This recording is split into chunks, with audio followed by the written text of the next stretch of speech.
Hi guys, இன்னைக்கு ராணி சமையல் என்ன ஸ்பெஷல்னா பருப்பு சாதம். எப்படி செய்யலான்னு பார்க்கலாமா? தேவையான பொருட்கள்: சின்ன வெங்காயம், தக்காளி, பூண்டு, பச்சை மிளகாய், வரமிளகாய், கருவேப்பிலை. அம்மா அரிசியும் பருப்பும் ஊற வச்சுக்கிட்டாங்க. ஒரு 1 hour ஊற வச்சுக்கிட்டாங்க. இப்போ ஒரு குக்கரில்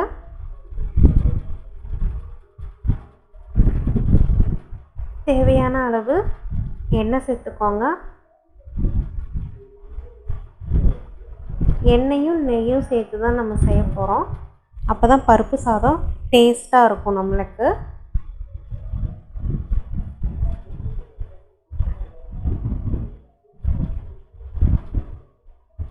நெய் சேர்த்துக்கலாம்.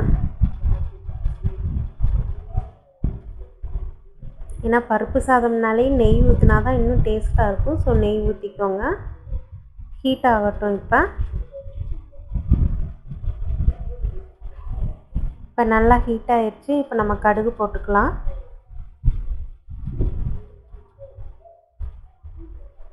சீரகம்,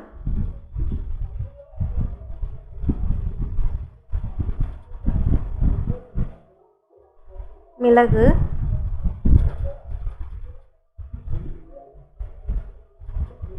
வெந்தயம்,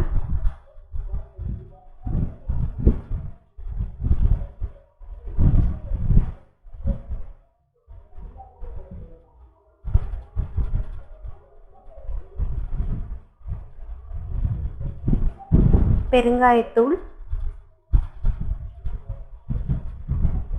பச்சை மிளகாய், வரமிளகாய் சேர்த்துக்கிட்டாங்க. கருவேப்பிலை நல்லா வணக்கி விட்டுக்கோங்க. இப்போ நம்ம சின்ன வெங்காயம் சேர்த்துக்கலாம்.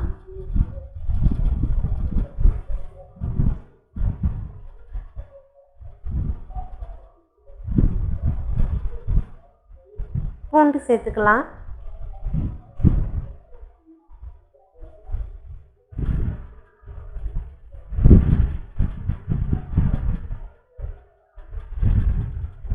நல்லா வணக்கி விட்டுக்கோங்க. நல்லா பொன்னிறமாக வதங்கணும்.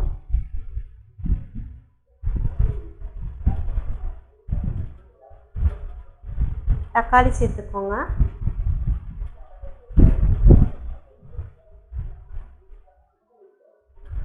நல்லா வதக்கிக்கோங்க. தக்காளி நல்லா மசியணும். ஸோ அந்தளவுக்கு நம்ம வதக்கிக்கலாம்.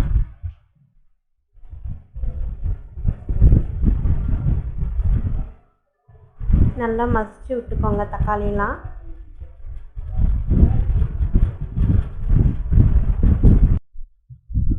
நல்லா வதக்கி விட்டுக்கோங்க. இப்போ நம்ம சாம்பார் பொடி சேர்த்துக்கலாம்.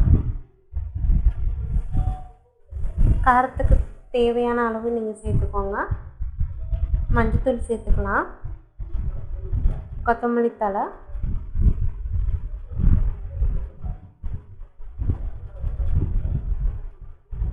நல்லா மிக்ஸ் பண்ணிக்கோங்க.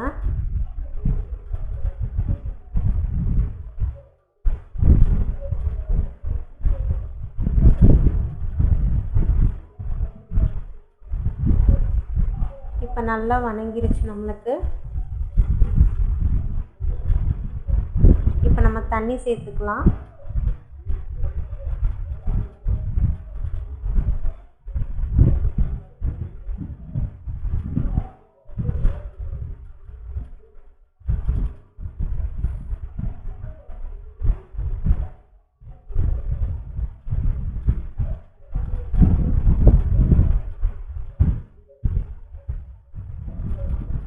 நல்லா மிக்ஸ் பண்ணி விட்டுக்கோங்க.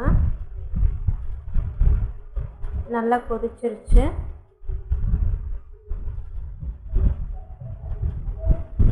இப்போ நம்ம பருப்பும் அரிசியும் ஊற வச்சதை சேர்த்துக்கலாம்.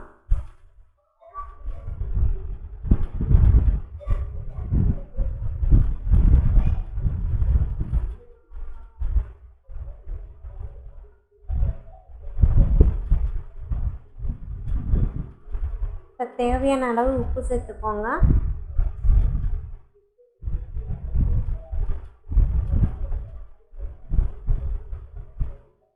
நம்ம விசில் போட்டுக்கலாம். 3 விசில் வந்தோடனே ஆஃப் பண்ணிக்கோங்க.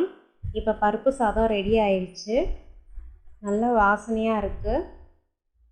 அம்மா 2 கிளாஸ் அரிசிக்கு 1 கிளாஸ் பருப்பு போட்டுக்கிட்டாங்க. ஸோ 6 கிளாஸ் தண்ணி ஊற்றிக்கோங்க. இப்போ பருப்பு சாதம் காம்பினேஷன் உருளைக்கிழங்கு டேஸ்ட்டு வேறு லெவலில் இருந்தது.